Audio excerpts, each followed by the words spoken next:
הכירו את תמללי, האפליקציה המתקדמת לתמלול אודיו בעברית, והכל בחינם.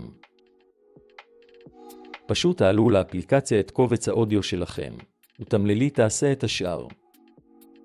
האפליקציה משתמשת במודל ויספר המבוסס על בינה מלאכותית, המאוחסן בפלטפורמת Grok Cloud, כדי להמיר דיבור לטקסט בצורה מדויקת. בסיום התהליך, תקבלו תמלול ברור ומדויק, בפורמט טקסט או כתוביות, SRT, לפי בחירתכם. הפרטיות שלכם חשובה. תמללי אינה שומרת את קבצי האודיו או התמלולים לאחר העיבוד. כל המידע נמחק מיד עם סיום התהליך. האפליקציה תומכת בקבצי MP3 ו-WAV, ומסוגלת להתמודד עם קבצים גדולים על ידי פיצולם למקטעים קטנים לעיבוד חלק. תמללי, הפתרון המושלם לתמלול אודיו בעברית. התחילו לתמלל בחינם, בקלות ובביטחון כבר היום.